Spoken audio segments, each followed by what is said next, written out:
So yan, medyo madilim na. Maya maya magbubukas na tayo ng ilaw. So meron tayong dalawang headlight, tsaka meron tayong tail light na isa, pero malamang maubos to. And meron tayo dito sa likod. Dapat makabili pa ako ng isa para sure. Dahil mukhang aabutin tayo ng siyam-siyam sa Audax next week. So ito na yung Hacienda Escudero. And then ayun, nakikita na natin yung arco ng boundary ng Quezon at ng San Pablo.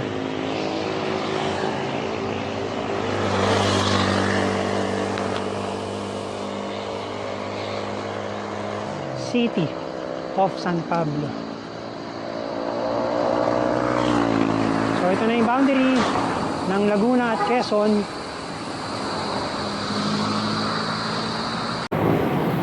So nandito na tayo sa may Santo Tomas. Konti na lang. Tayo ay nasa 200 kilometers na. So kanina nung nagpa-picture tayo dun sa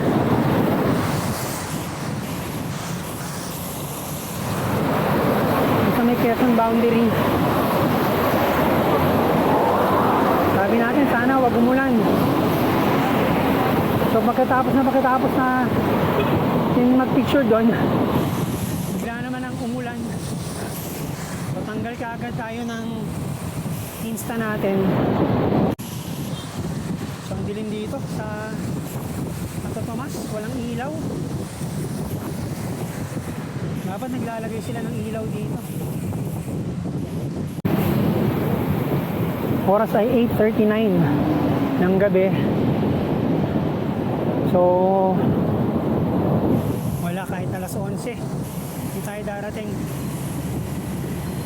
Balak pa naman sana natin kumain. So baka hindi na tayo kumain, sa bahay na lang. Thankfully at 200 kilometers hindi pa tayo nakakaramdam ng talagang matinding pulikat. So nandito na tayo sa may Calamba. Lalagpas lang din natin ng kulay sa expressway. So ito na yung lusong papunta ng SM City Calamba. So pasado alas 9 na. Tayo ay nasa 212 kilometers. So mukhang hindi na umulan dito. Tuyo yung kalsada. And yung sky medyo clear na. Bali next week yun nga yung Audax sa Subic.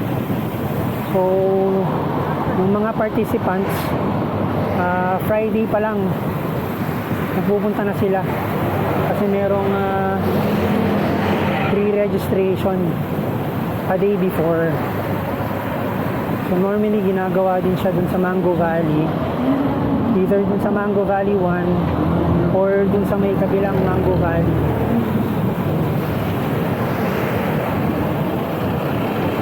Tapos at makapag-check-in naman na tayo. Ay, nakapag-check-in. Meron naman na tayong hotel. So doon ulit tayo sa Mango Valley magstay. And kasama natin si Jenny. So we're still hoping na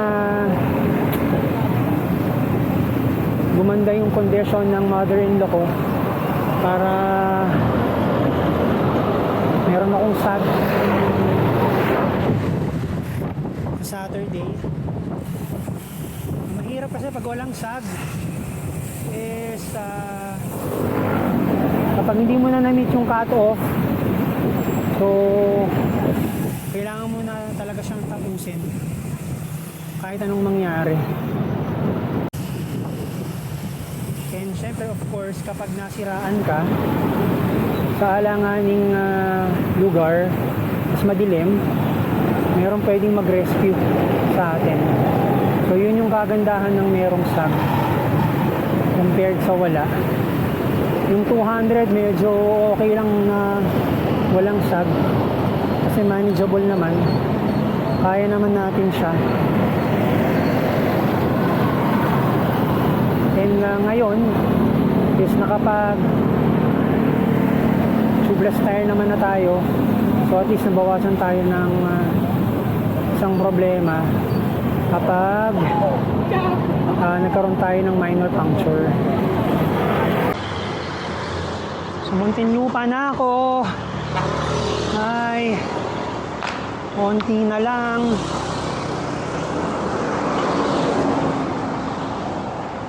Tayo ay nakaka 237 kilometers at 10:45 p.m. Naabot na talaga tayo ng gabi. So hopefully may lakas pa tayong umahon sa sukat exit dahil kapag pagod na ako, talagang hirap na hirap akong akyatin yun. Surprisingly, gabi na, pero parang traffic pa rin sa Muntinlupa. Traffic pa nga. Grabe. Gabi na, traffic pa.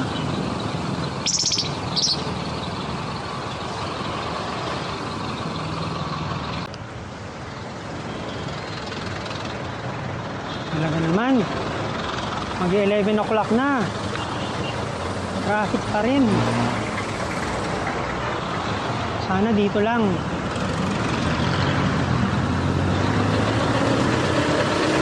Ayun, buti dito lang yung traffic.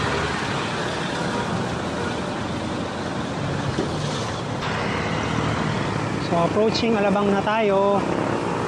Alabang bang bang. Maraming mga riders. Buti na lang, hindi tayo nadaanan itong mga to.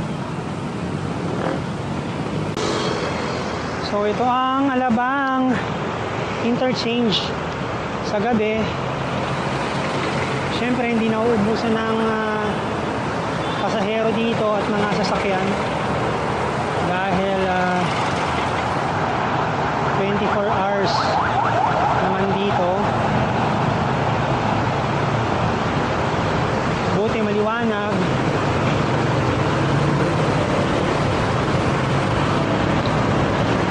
Well lighted na.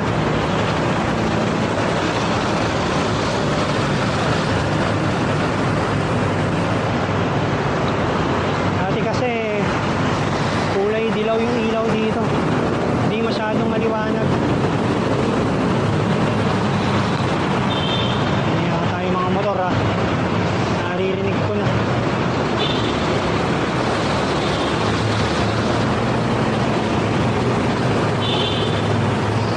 So magsa-service road ulit tayo. Since kaya naman na nating mabuo yung 250 kahit mag-service road tayo. Oy!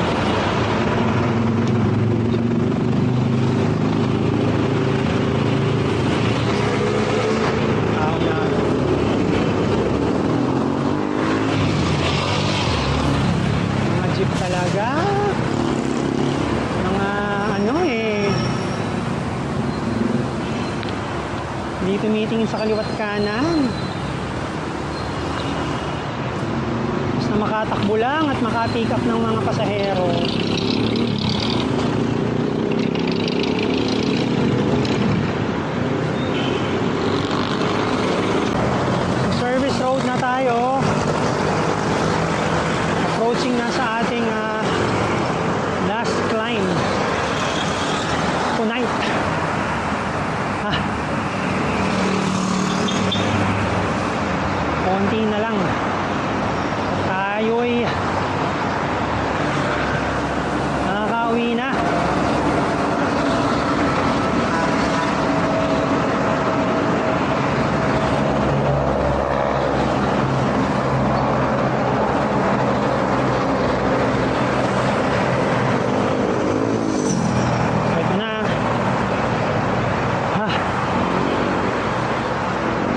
hopefully hindi traffic.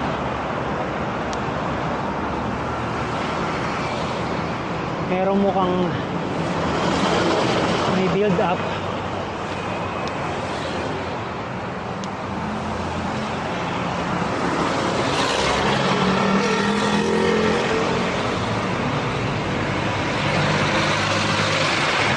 Huwag lang tayong gigit-gitin ng sasakyan. Okay naman tayo. Basta huwag lang nilang kunin yung space natin. Grabe. Buti naman at maliwanag dito.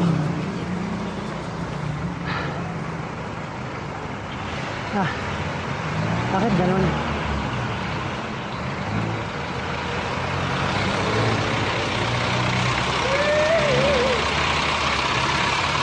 Parang may build up pa. At sana makatawid tayo.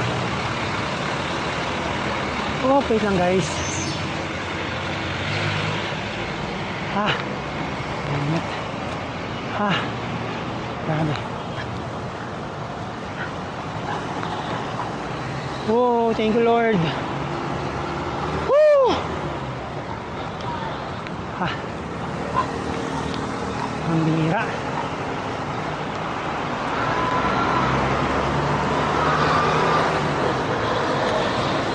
Nakatawid din natin.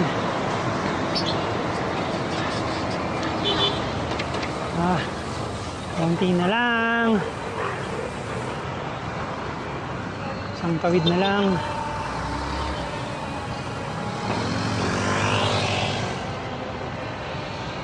Yung mga sasakyan talaga ayaw magbigay.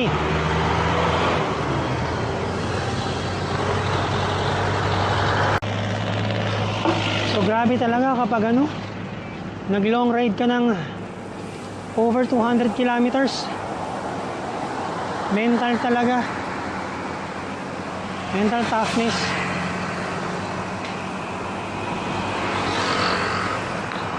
Parang pag nasa mga 150, 175 ka na, parang gusto mo lang sumuko. Kaso nga lang, hindi ka pwedeng sumuko kasi walang susundo sa'yo.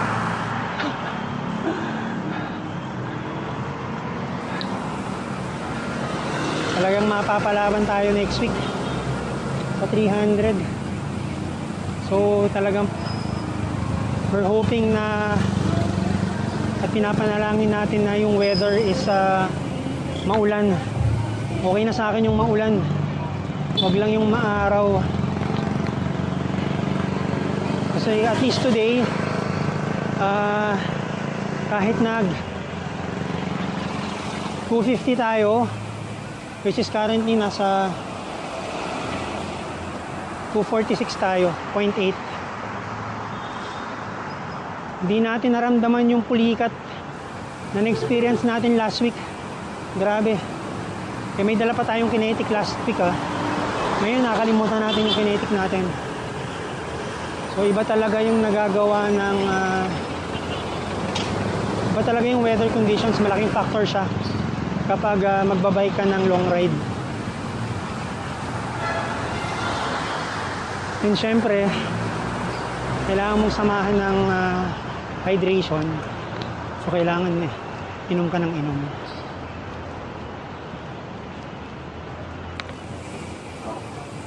So SMBF na tayo. Mga 4 kilometers na lang.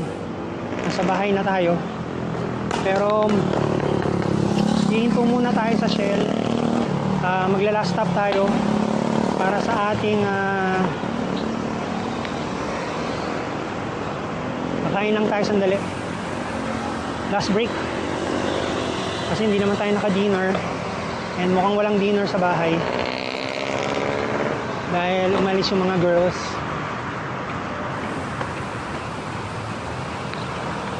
So dito ko na po tatapusin yung aking vlog. So medyo madilim, baka hindi nyo ako makita. Hopefully, you can subscribe to my YouTube channel, Rider Rocky, and watch my videos, and paki-like na din po. And kung hindi nyo naman pumama sa amin, kung pwede nyo pong i-share, share nyo na rin. Please also follow my FB page, Rider Rocky din, and my Instagram account, Biker Rock 77. So from Sukat Road, marami pong salamat. Thankfully, makukomplete natin yung ating 250. Though ginabi talaga tayo. So marami pong salamat. Hanggang sa muli. Kita-kits sa Sunday para sa ating Audax Subic 300. Bye!